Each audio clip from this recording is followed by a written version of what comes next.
Assalamu алейкум, урматтуу кыргыз элим. Ден соолук оорубаңыздар, анан үй бүлөдө ынтымак болсун. Балдарыбызга Кудай Таала жүрөгүнө иман салып, тартиптүү тарбиялуу болсунчу. Мен ушул нерсени айткым келип атат. Анан мен өзүмдүн көрөрмандарыма, мен урматтап сыйлаган адамдарыма сиздер көрүп атасыздар да. Мен сүйлөгөндө эле көпчүлүгү качан күлдүрөт экен деп күтүп алат экен дагы. Аягына чейин мен бир олуттуу маселе жөнүндө айтам да. Айтсам, анан аягына чейин көрүп туруп, анан эле эч жери эле күлө турган жери жок экен деп эле тарына береткенсиздер. Мен мына 2 эл оорудан элибиз сакайып, айыгып, ошо оору кетип, карантин кутулуп, ошондой болуп анан ырдай турган учурубуз келет го. Анан ошондо ушул учурдагы бир көйгөйлүү маселелерди кийин тамаша жол менен айтып берем. Себеби күлкү каяктан чыгат? Күлкү ошол өтө маанилүү иштерден, анан ыйлагың келгенден, айла жоктон барып туруп, анан кийин ушул күлкү менен айтасың го, тамаша менен. Мен кечеки жанагыраки жалпы кыргыз элин жанагындай бир сөгүп аткан, жаман сөздөр менен сүйлөп аткан карындаштарым жөнүндө айткым келди. Аябай жүрөгүм ооруду. Мен да ушул атуул катары дегендей биздин келечегибиз болгон балдарыбыздын тарбиялары башкача көз караш менен өзүнүн ушул эл жер деген мекенчилдиги жок экенин, Кыргызстандан мен кетемин, силер ушундайсыңар, силер ушундай сасыксыңар деген сыяктуу сөздөрдүн баарын айтып атат. Бул эмнеге себептен мындай айтып атат деп өзүмчө ойлонуп көрсөм, бул ошол биздин кийинки муундун, коомдун бир көрүнүшү экен. Бул эле кыз эмес. Андан да мурда да бир карындашым сөктү эле го. Мындай кийинки муун ушундай эме болуп калыптыр, коом болуп бараттыр. Себеби биз өзүбүздөн. Анткени себеби биз балдарыбызга көңүл бурбай калдык. Өзүбүз менен өзүбүз, бирибиз менен бирибиз атаандашып, бирибизден бирибиз жакшы көйнөк кийибиз керек, бирибизден бирибиз жакшы той беришибиз керек.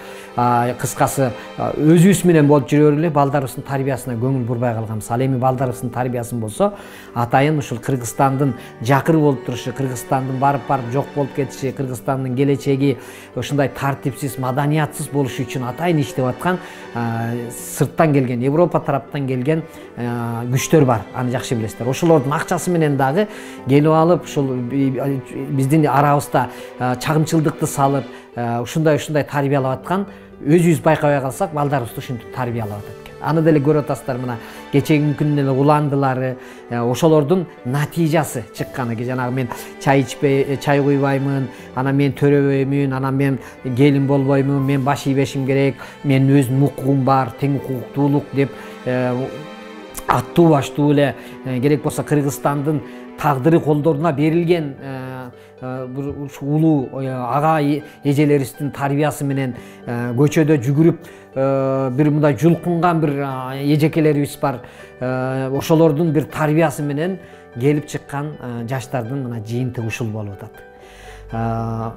Керек болсо биздин эмнеге себептен силер жанагы мырксыңар, анан силер тиги колхозсуңар, анан силер тиги малсыңар деп атат мына кече карындашым. Ушуларды мен отуруп ойлодум да, багы аганы көрүп, инөсөт, эжени көрүп сиңдөсөт дегендей. Кече деле биздин экс-президенттерибиз деле бирөөсү малсыңар десе, бирөөсү мырксыңар деп атат. Ушунун баары тарбиядан келип туруп, анан жыйынтыгы.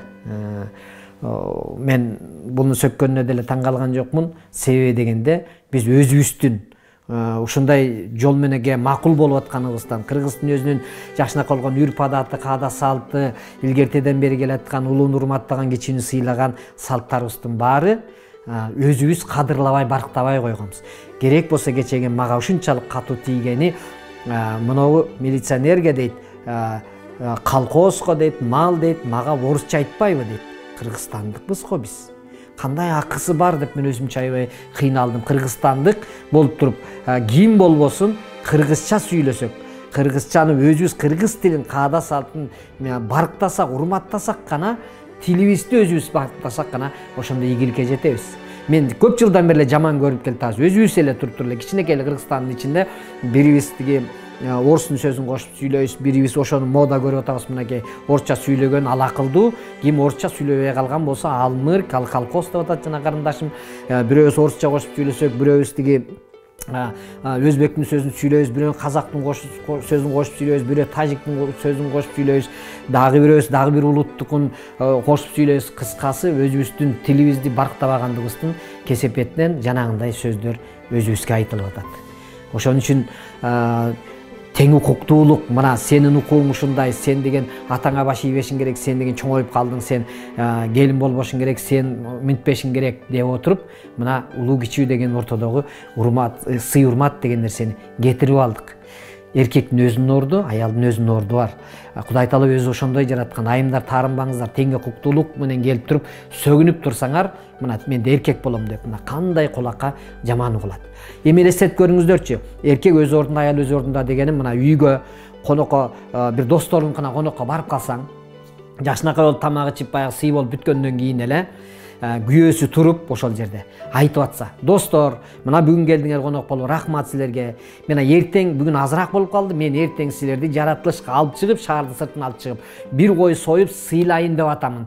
Кандай десиңер, жүргүлө" десе, биз баарыбыз макул, ой, рахмат, рахмат. Үйдүн ээси сенсиң да, азамат. Эркектин сөзү ушундай болуш керек деп биз ыраазы болуп калабыз го. Бирок ошондой эле учурда сый болуп отурсаң эле, күйөөсү унчукпай отуруп эле, аял ордунан туруп алып туруп: "Достор, мен силерди эртең шаардын сыртына алып чыгып алып сыйлайм. Мен силерге кой союп берейин деп атам. Мен силерге дей берсе, бер жакта отурган адамдарга кандай өөн учурайт? Күйөөсү турса, аялы туруп алып ошентип сүйлөйт. Ошондой досторум дагы көрүп жүрөм, мен ошондой аяштарды деле көрүп жүрөм. Бул деген аябай сырттан караганда терс көрүнөт. Ошол себептен мына ошол үйдүн эркек эркектей болбосо, аял ошо эркекти кадырлап көтөрбөсө, ошол үйдө ырыскы болбойт, ошол үйдө ынтымак болбойт. Аны көргөн кызы жанагы карындаштарына окшоп чоңойот. Керек болсо, атасы кандай үйүндө сөгүнүп сүйлөгөн болсо, мисалы үйдө тарбия кандай болсо, кыз да ошону көрүп чоңойот. Үйдөгү өзүбүздүн тарбиядан экен да. Келиңиздер бир туугандар, көчөгүн экенин келип алып, мен аябай жүрөгүм ооруду. Биз мындай бир жакшы тарбияга, кийинки муунга, биздин келечегибизге жакшы тарбия кылышка аракет кылайлычы. Мындай бир биз ошол азыркы жаштардын жанагы силер сасыксыңар деп сүйлөп аткан себеби, ал кыз карындашым эгерде минтип айтса болот эле, болбой эле тамаша жагына ооп айткым келип кетет экен да. Ал карындашым минтип айтса, кээ бир кыргыздар сасык экен деп айтса, мен түшүнөт элем. Мен анда жанына барса, кээ бирөө сасыбаптыр деп. Анан ал карындашым айтып атпайбы, баардык бүтүн эле кыргыздар сасыксыңар десе, мен ойлоп калдым да, ал карындашым көчөгө чыгып автобуска түшсө деле, магазин бир жерге барса деле, ошондой жыт чыга берген болсо, демек мен ичимен ойлоп калдым, ал карындашымдын өзүнөн чыгып аткан жыт окшойт депчи. Демек ошо карындашымдын ошол өзүнүн ички дүйнөсү ошондой таза эмес. Ички дүйнөсүндө таза эмес болгондуктан тегеректин баары ага ошондой көрүнөт. Ага ошондой жыт болуп сезилет, ошондой көз карашта баары акмак, баары ошондой айбан, ошондой өзү айтып аткандай мал, ошондой болуп көрүнөт. Ошон үчүн келиңиздер, көңүл буралы, балла бакырабыздарга көңүл буралы, ошолордун тарбиясына көңүл буралы. Өзгөчө сырттагылардын акчасына кызыгып биздин тарбияларыбыз, келечегибизди бузуп аткандарга биз ачыкма-ачык эле каршы туруп, ушу балдарыбызды сактап, келечегибизди сактап калалы. Элибизде тынччылык, токчулук болсун. Кудай Таала өзүбүзгө ыйманын сап, балдарыбыздын жүрөгүнө ыйман берсин. Ассаламу алейкум.